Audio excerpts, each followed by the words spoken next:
Welcome to English Composition 101 and the first PowerPoint lecture, which is the writing process on Professor Smiley. Congratulations, you've made it. You're in the world of academic discourse, and you may be more interested in passing the courses directly related to your major, perhaps engineering or business or music. However, English composition is one of those courses that is applicable to other courses and also to your everyday life. So hopefully the things that I will share with you, you will be able to find relevant and will improve your grades even in your major courses. So let's begin. One of the things that we're going to look at is the process of formulating an intelligent idea. Ideas do not simply spring fully formed like Athena from the head of Zeus. They have to be worked on. This is a process where you have to do some work. So we'll talk about this prior to getting into outlines and rough drafts and things that you are undoubtedly familiar with. But we don't spend enough time instructing is the process of formulating an original idea. Consider the audience for much of your work over the next 4 years will be some beleaguered professor who is teaching this subject to perhaps hundreds of students. And out of the hundreds of papers that he or she will read, 80% will be at what I call the knee-jerk reaction level. That is a B level paper. Maybe some of you minus because of your writing skills, maybe some of you B plus because of your writing abilities. But if you want an A paper, consider that your professor is looking for an original idea. That's going to set you apart. But how do you find an original idea? One way is to look very closely at the facts of the scenario versus the assumptions. For instance, in front of you, you've been staring at this family the whole time that I'm talking, the Thomas family, and there's 5 little facts about them. Now, what I want you to think about is whether or not you would say each of these statements are true, false, or are they statements that cannot be answered. So, many of you will think that 1 is true because I have right at the top of the PowerPoint the Thomas family, and you will take me at my word. Number 2, the brothers are twins. They look very similar, could be at the same height, maybe just standing in a different place in the yard, or maybe one slightly taller. The daughter loves her dad. She seems to be very happy. There are certainly indicators there. She's smiling. It's a playful scenario. He seems to be very happy there as well. They are successful. Many of you will look at their clothes, look at the home, look at their demeanor, even looking at their teeth. Oftentimes people will point that out. And the fact that they're all in good shape. It costs money to eat well. And now number 5 is where I start to lose some of you.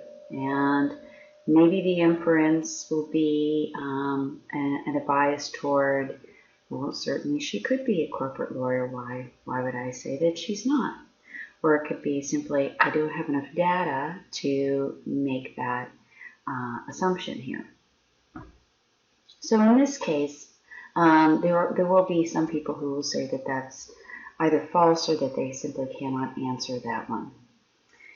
The reality is that the only right answer for all 5 of these statements is that you cannot answer any of them with certainty. These may be actors, they may be paid, they may be related, they may not be related, and this is a staged photograph. So we see these types of photographs all of the time, and we need to make some inferences here. We need to think, okay, well, what are the clues, and what am I supposed to take away from this? We need to function in the world, and making inferences is one of the ways that we do this. Nevertheless, it's important in an academic scenario to be aware of the fact that you're making inferences and say, well, I cannot say for certain what is true, except for they do look like they could be related. They are grouped as a family in front of this home. Maybe they are, maybe they aren't. And so that's a starting point, and it's an important starting point, knowing our facts from our inferences and being aware of the inferences that we make. An inference is simply a guess based on hints and implications. Now, the other thing that we want to be very careful about is the level of assumption, because assumptions carry some cultural and value weight to them. So we have to think about our worldview and others and when we're looking at any type of material. We may be reading material that is deeply theological. We may be reading material that is entirely secular. And so we have to realize that the assumptions that we make are not going to be the same as the ones that the writer is making or that others will be making. So it's just an awareness level. So we're looking here, and if you're looking just at concrete details, you wouldn't be able to say that the man on the right is homeless with any certainty. You couldn't say that as a fact. You could say the details of him standing against a wall with patches on his pants next to a dumpster, next to a shopping cart. Those things we can say with certainty. The inference is that he's homeless. Now, oftentimes, the assumption about homelessness is that we assume that a homeless person deserves one of two things: our pity or our indignation. And in this case, he's blowing us off. He has this doppelganger who is running and who is performing something that we would consider to be a very typical reflection of values that many of us have as Americans. You get out there and you take care of your health, and you are ambitious, and all of the things that we associate with that very popular phrase and that advertisement. And the reason that for the just is that you don't overthink it. You don't talk yourself out of it. You don't allow for excuses. You get it done. And yet here on the other side is a man who is advocating his lifestyle. He's not asking for pity. He's not asking for a handout. And is he worthy of our indignation if he's simply making a choice? So you have to let go of some of your cultural assumptions to let some things in. Many of you may have gone on mission trips. Many of you have probably seen people who have much less in life than you do. Many of you may have been astounded to see that they were as happy, and in some cases happier, than many people in our society. What does that tell you about your cultural assumptions? What does it say when you look at somebody who's making a choice for something we would typically pity or condemn? We have to reevaluate our assumptions a little bit. So looking at the details, really looking at them, can help you to make a more interesting response to a bit of material. And certainly can make it more sophisticated. For example, if we look closely at the possible inferences for the little circles behind the man. Is he sweating? He's in the sun. He's in the light. The guy's in the shade. The other guy's in the shade. If we look at the form beneath him, is he running over a puddle, over a crack in the cement, or is that his shadow? And if it is a shadow, what time of day is it? High noon. So he's in an urban environment. Is he there?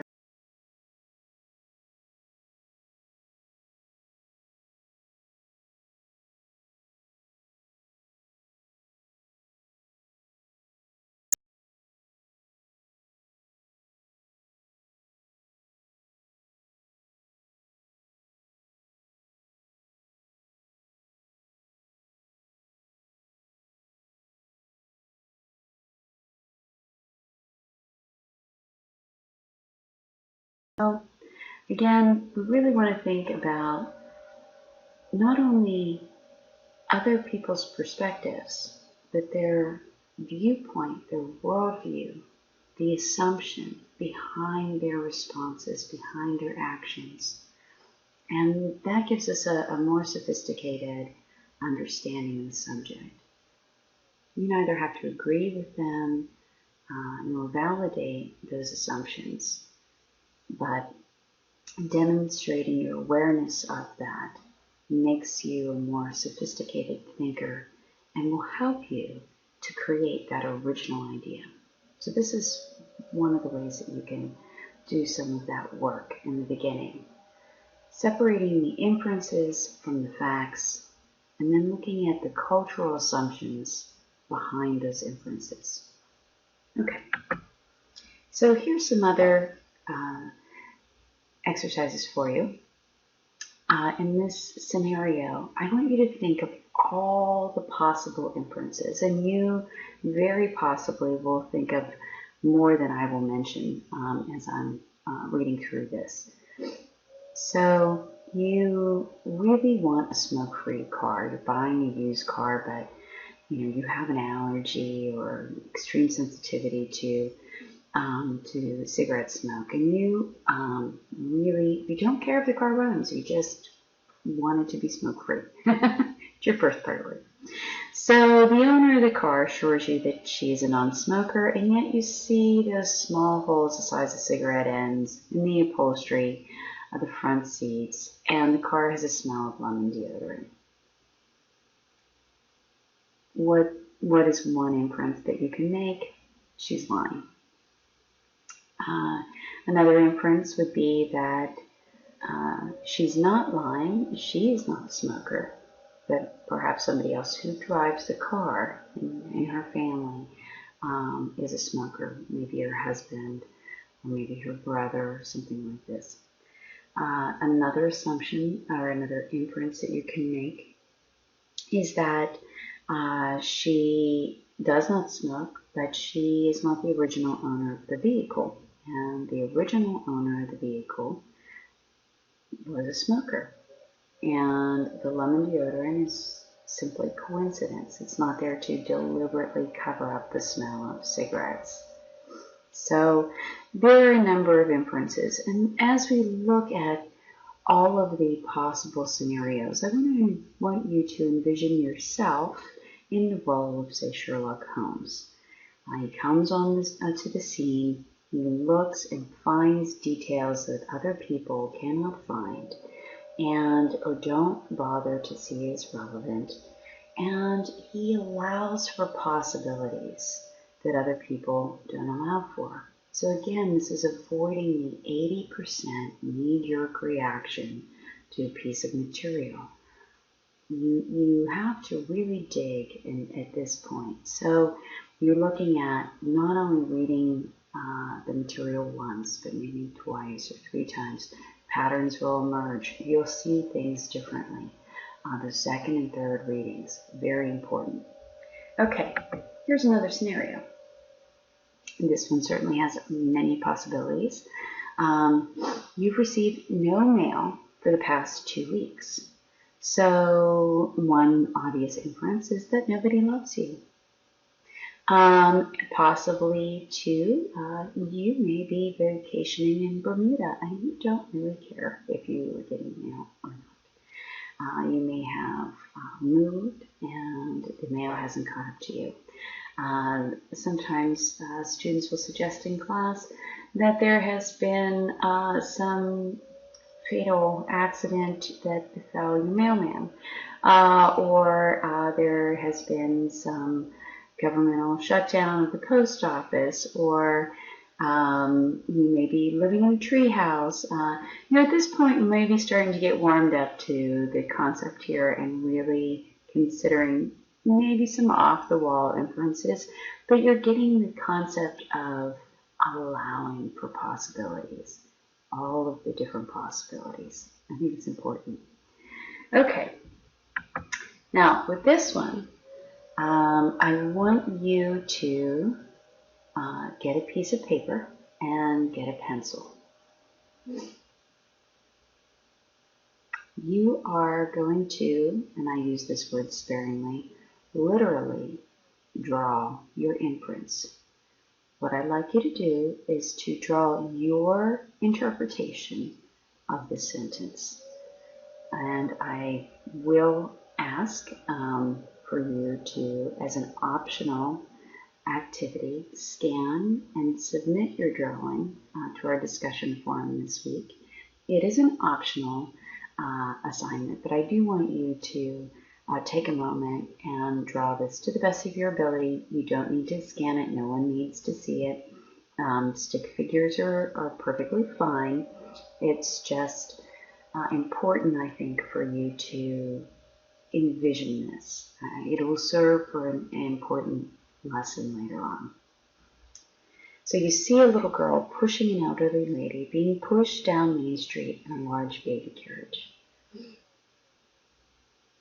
I've seen elaborate interpretations of Main Street. People will actually draw storefronts and that sort of thing.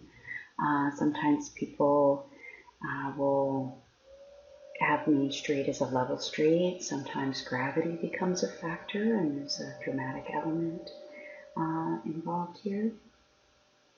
Some people have designed ergonomically correct carriages. It's interesting. So, feel free to use your imagination, and you can pause this PowerPoint, and when you're finished drawing, then you can begin to replay it again. I think that would make the most sense. So just take a couple minutes and pause this and draw. See you in a little bit. Okay, so you're back. And for some of you, it may be 20 minutes, and for some of you, it may have been 2.5 minutes. And for most of you, I imagine that you have an elderly lady in a baby carriage. And I'm sorry, but that's an incorrect interpretation of this sentence. And what's happening here, it's a bit of a trick question, and is that we have a grammatical fallacy. So you may have heard the term misplaced modifier before, and in this case, it is being pushed down Main Street in a large baby carriage is misplaced. That gerund phrase and prepositional phrase should be following a little girl. And in that case, you would see that the little girl's in the baby carriage, and she's maybe reaching out and pushing the elderly lady. But it is very unlikely. In fact, I'm sure based on your own experience, you've never seen an elderly lady in a large baby carriage. What happens is some people, even though they are very sophisticated and will use scientific terminology in some of the readings that you may encounter, may seem persuasive, but realize that if you are in a situation where you are inferring the equivalent of an elderly woman in a large baby carriage, that person may have made a mistake. They may have deliberately tried to mislead you, or they may have inadvertently misled you. And so use your own discernment. Even though these writers may have letters after their names, that does not mean that they have the same values and level of discernment that you do. Trust your instincts. You're here. You've made it. What you think, what you feel, what you value, these things matter, and you have a right to communicate those. And so I want you to see yourself on a level playing field. So that's the point of this. So I'll be referring to Grandma and Baby Carriage throughout the course. Okay. So what we can do, the best that we can do, is make educated inferences. We look at the facts, we look for patterns, we look at concrete details, we consider probability, we consider our experience. Have we ever seen an elderly person in a carriage before? You know, that sort of thing. And of course our values. This is the lens through which we see the world. And we consider all of the possibilities, and then we go back and we say, what can I defend with all of these concrete details, right? And what other assumptions can people make? And what are the values there? And how do I address those? And how do I take those into consideration? And that will make you more persuasive, more informed, and you will create a better and more original idea. Okay, so I'll continue with this with the idea factory.